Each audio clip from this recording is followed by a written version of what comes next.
Scratch.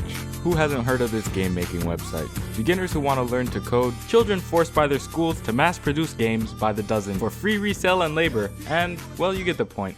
Today I'm going to be remaking one of my most popular Scratch games, a zombie shooter, in something called Jamango. Imagine if Scratch was 3D, was on steroids, and didn't have moderation that rivals Roblox. The great thing about Jamango is that it's a website-based game with visual coding. It's also free. Sound familiar? This is closed alpha, they're still adding new blocks every day. So let's go ahead and press start world. In the original Scratch game, the zombie shooter is top down and you basically turn around in a circle shooting zombies that spawn from around the edges of the screen. Since this is 3D, it's going to be kind of difficult to do that. I think the best bet is to have the zombies spawn on random positions around the world. And the first thing I think I'm going to start making is the zombie character. So I'm going to create myself a new character. I'm going to give her a nice hat, an angry grumpy face, an umbrella on her forehead to protect from UV rays, and of course we gotta go with a hula skirt. Alright, let me save it, and from now on, this zombie will be known as Trisha. As you can probably see from her expression, Trisha is very angry at the world. Now that Trisha is created, we need a way to spawn her in. The way you spawn in Jamango is you use a block called Entity Spawn. And you basically use these nodes and connect them to each other. With this block, Trisha will be spawning around the world. So there goes one Trisha, two oh, that's a lot of Trishas. They're spawning everywhere. So after being chased around and mobbed by a crowd of angry red women, I decided to build myself a fort so that I have a weapon to defend myself. So if I go inside this fort, I added these gun blocks, which currently don't work because I need to add a script that actually makes them functional. After probably a bit more time than should probably take for 2 blocks, I even added a little block that if I step on, it lets me out. So let me go ahead and press play. I finally have a shotgun, a pistol, and a spade, which I don't really know if it would really be effective against it. How did she get in here?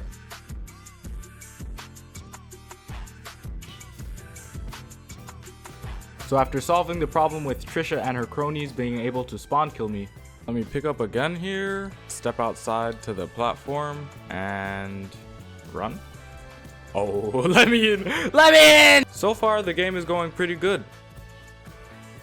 In fact, you could almost say it's finished. But I would still like to add a score and make the environment a little bit more scary.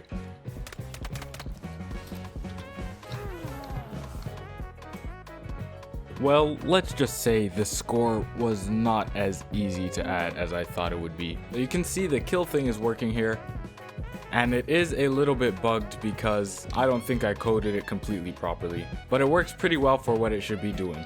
You can also see that the zombies have some sort of green radioactive smoke going off of them. Pretty cool that you can add an effect that easily. So once you step out of the building, it does lock you out, but at least you have a weapon so that you can defend yourself now. Now all that's left is pretty much to make it actually look like a zombie shooter game, and give it some way so that you know if you lost the game or not.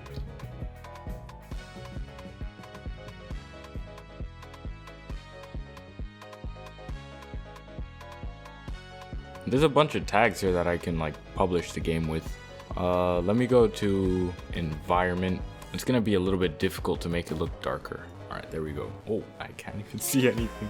Let me use the pistol. Go outside, and they just mobbed me. I'm locked inside and they're hitting me through the walls. You can't go out a second time apparently. I need to fix that code. Alright, so I gotta get out and run as fast as I can.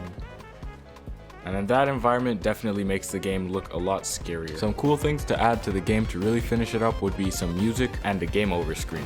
So for a game over screen, I'm gonna go to the scripts. I'm gonna go to on peer join to reference the player, then on death.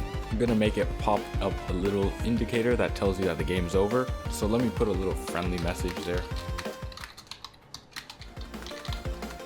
Make it way bigger. Give it a nice stroke text. And now in script, I'm going to try to show that the game is over. So show basic indicator, and then I'm going to show game is over. And then I'm just going to quest complete quest. Game over, you are bad. All right, so let me try that out. See, let me grab a gun.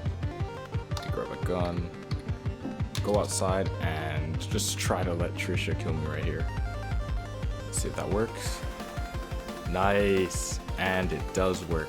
There used to be a block to end the game, but since this is closed alpha, they're still adding new blocks every day. For the music, you know, I gotta go with the Kevin MacLeod. Alright, let me add the song.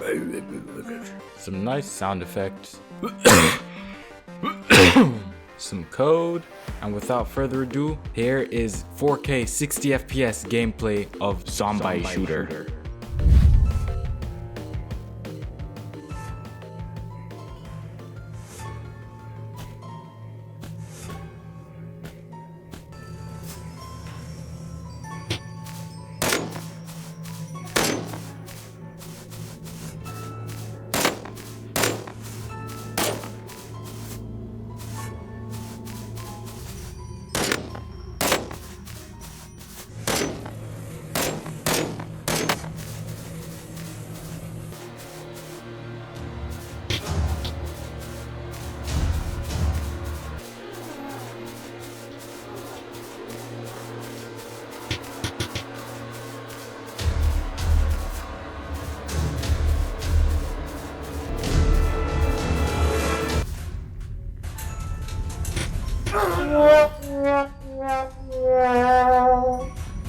And yeah, I kinda suck at my own game. And yeah, I probably could have added some more stuff like power-ups, but I'm lazy. So yeah, go sign up for Jamango. It's so easy to make a game that even your grandma could make one. I'll see you guys in another video.